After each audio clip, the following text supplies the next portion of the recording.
Hi guys, it's Melissa from Starry Family Farm. Today I'm going to be reading for March 3rd of the Bible in a Year Challenge. And all my previous readings from January 1st until now are in a playlist called Bible in a Year Readings, I believe. So for March 3rd, we'll be reading Numbers 22 through 23, Psalms 27, and Luke 6. So Numbers 22. Balak sends for Balaam. Then the people of Israel traveled to the plains of Moab and camped east of the Jordan River, across from Jericho. Balak, son of Zippor, the Moabite king, knew what the Israelites had done to the Amorites, and when they saw how many Israelites there were, he and his people were terrified. The king of Moab said to the leaders of Midian, "This mob will devour everything in sight, like an ox devours grass." So Balak, king of Moab, sent messengers to Balaam, son of Beor, who was living in his native land of Pethor, near the Euphrates River. He sent this message to request that Balaam come to help him. "A vast horde of people has arrived from Egypt. They cover the face of the earth and are threatening me. Please come and curse them for me, because they are so numerous. Then perhaps I'll be able to conquer them and drive them from the land. I know that blessings fall on the people you bless. I also know that the people you curse are doomed." Balak's messengers, officials of both Moab and Midian, set out and took money with them to pay Balaam to curse Israel. They went to Balaam and urgently explained to him what Balak wanted. "Stay here overnight," Balaam said. "In the morning I will tell you whatever the Lord directs me to say." So the officials from Moab stayed there with Balaam. That night God came to Balaam and asked him, "Who are these men with you?" So Balaam said to God, "Balak, son of Zippor, king of Moab, has sent me this message. A vast horde of people has come from Egypt and has spread out over the whole land. Come at once to curse them. Perhaps then I will be able to conquer them and drive them from the land." "Do not go with him," God told Balaam. "You are not to curse these people, for I have blessed them." The next morning Balaam got up and told Balak's officials, "Go on home. The Lord will not let me go with you." So the Moabite officials returned to King Balak and reported, "Balaam refused to come with us." Then Balak tried again. This time he sent a larger number of even more distinguished officials than those who had sent the first time. They went to Balaam and gave him this message. "This is what Balak, son of Zippor, says. Please don't let anything stop you from coming. I will pay you well and do anything you ask of me. Just come and curse these people for me." But Balaam answered them, "Even if Balak were to give me a palace filled with silver and gold, I would be powerless to do anything against the will of the Lord my God. But stay here one more night to see if the Lord has anything else to say to me." That night God came to Balaam and told him, "Since these men have come for you, get up and go at them. But be sure to do only what I tell you to do." Balaam and his donkey. So the next morning Balaam saddled his donkey and started off with the Moabite officials. But God was furious that Balaam was going, so he sent the angel of the Lord to stand in the road to block his way. As Balaam and two servants were riding along, Balaam's donkey suddenly saw the angel of the Lord standing in the road with a drawn sword in his hand.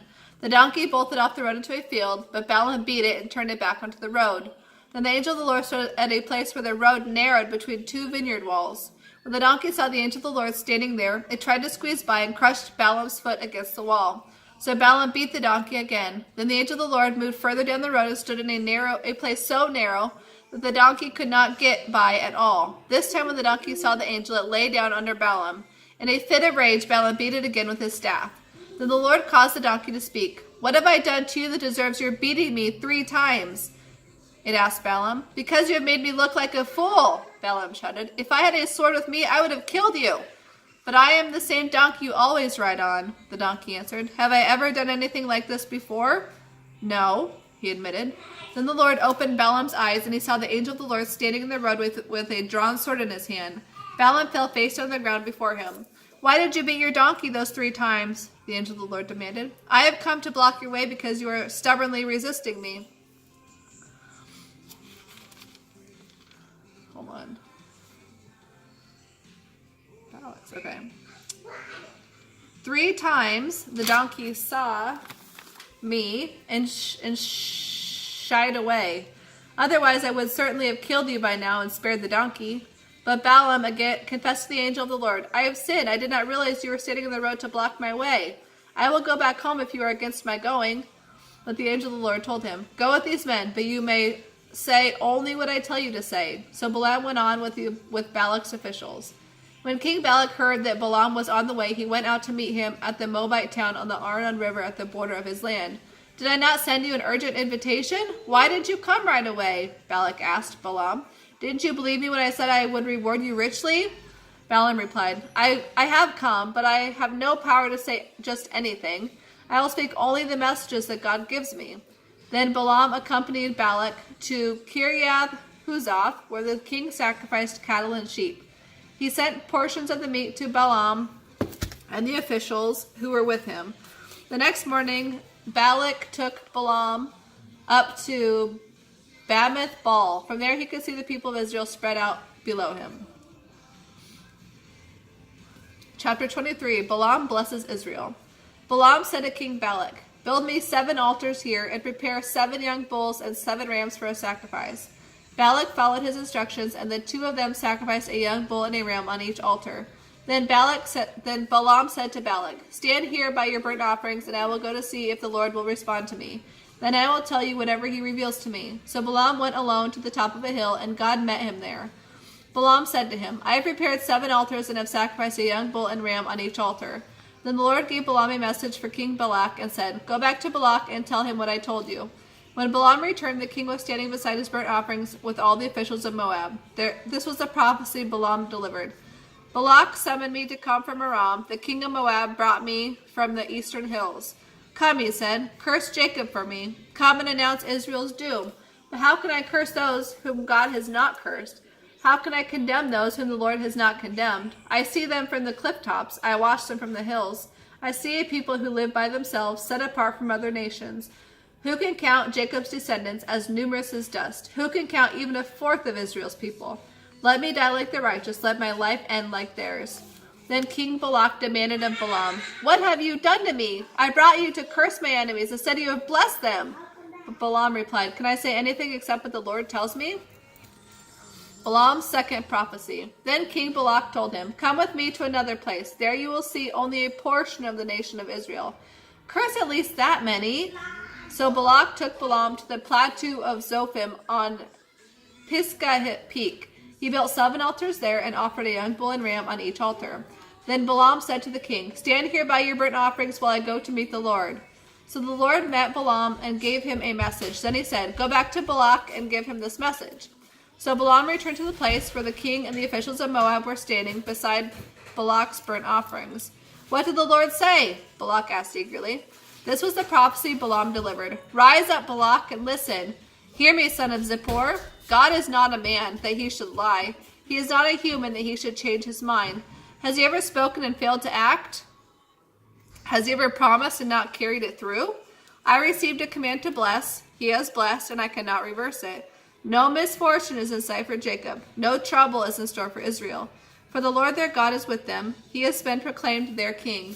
God has brought them out of Egypt. He is like a strong ox for them. No curse can touch Jacob. No sorcery has any power against Israel. For it will be said of Jacob, what wonders God has done for Israel. These people rise up like a lioness, like a majestic lion they stand. They refuse to rest until they have feasted on prey, drinking the blood of the slaughtered. Then Balak said to Balaam, if you aren't going to curse them, at least don't bless them.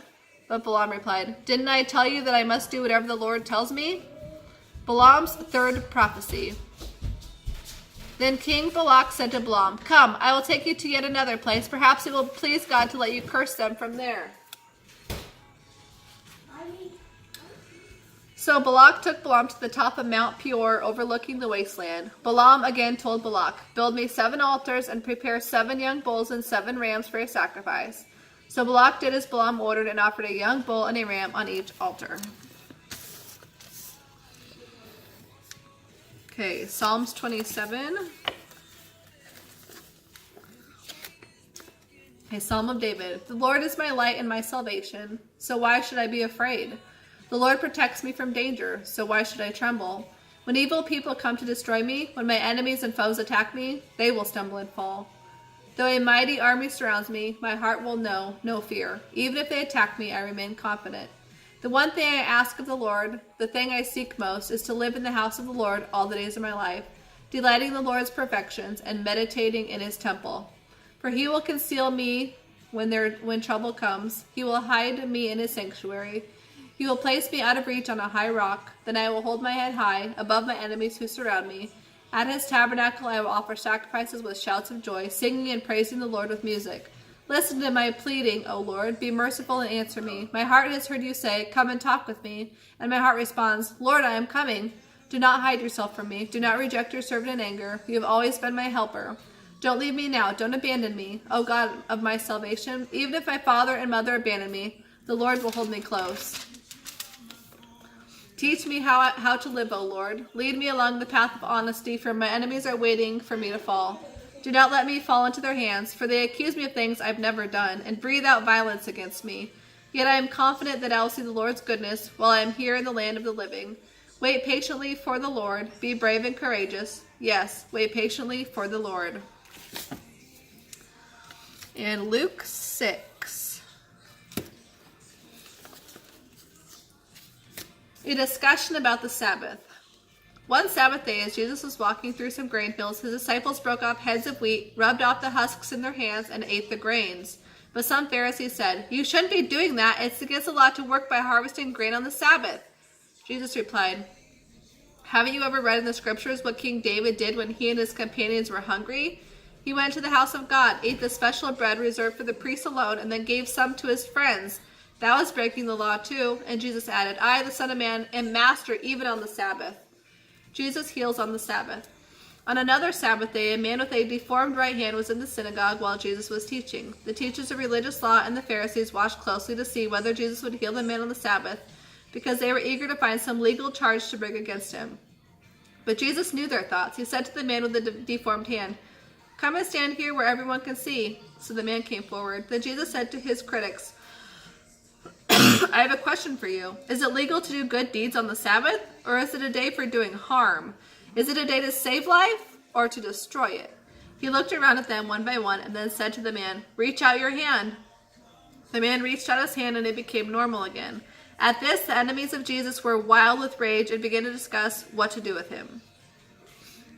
Jesus chooses the 12 apostles. One day soon afterward, Jesus went to a mountain to pray, and he prayed to God all night. At daybreak, he called together all his disciples and chose 12 of them to be apostles. Here are their names. Simon, he also called him Peter, Andrew, Peter's brother, James, John, Philip, Bartholomew, Matthew, Thomas, James, son of Alphaeus, Simon the Zealot, Judas, son of James, Judas Iscariot, who later betrayed him. Crowds followed Jesus. When they came down the slopes of the mountain, the disciples stood with Jesus on a large, level area surrounded by many of his followers and by the crowds. There were people from all over Judea and from Jerusalem and from as far north as the seacoast of Tyre and Sidon.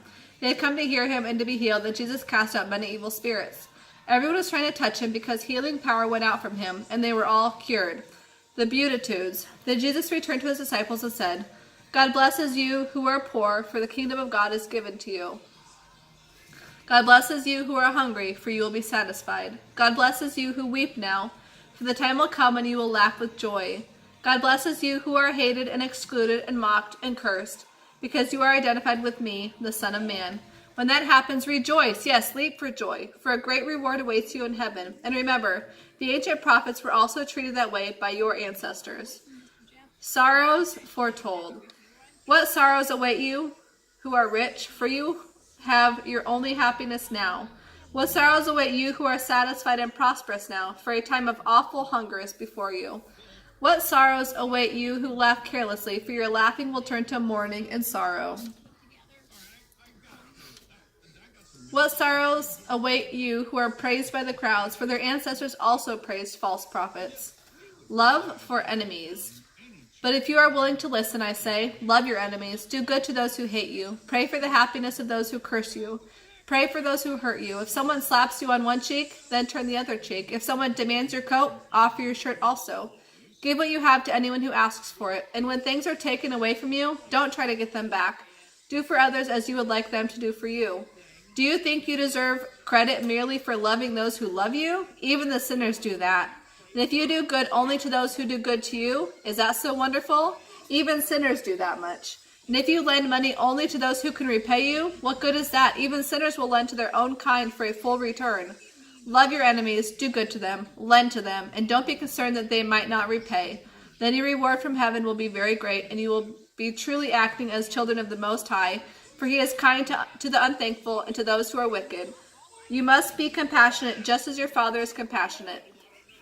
Don't condemn others. Stop judging others and you will not be judged. Stop criticizing others or it will all come back on you. If you forgive others, you will be forgiven. If you give, you will receive.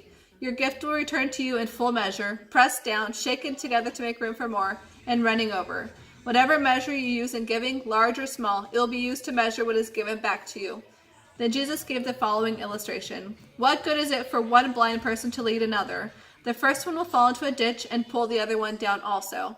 A student is not greater than the teacher, but the student who works hard will become like the teacher. And why worry about a speck in your friend's eye when you have a log in your own? How can you think of saying, friend, let me help you get rid of that speck in your eye, when you can't see past the log in your own eye? Hypocrite, first get rid of the log from your own eye, then perhaps you will see well enough to deal with the speck in your friend's eye. The tree and its fruit. A good tree can't produce bad fruit, and a bad tree can't produce good fruit. A tree is identified by the kind of fruit it produces. Figs never grow on thorn bushes, or grapes on bramble bushes. A good person produces good deeds from a good heart, and an evil person produces evil deeds from an evil heart. Whatever is in your heart determines what you say. Building on a solid foundation. So why do you call me Lord when you won't obey me? I will show you what it's like when someone comes to me, listens to my teaching, and then obeys me. It is like a person who builds a house on a strong foundation laid upon the underlying rock. When the floodwaters rise and break against the house, it stands firm because it is well built. But anyone who listens and doesn't obey is like a person who builds a house without a foundation.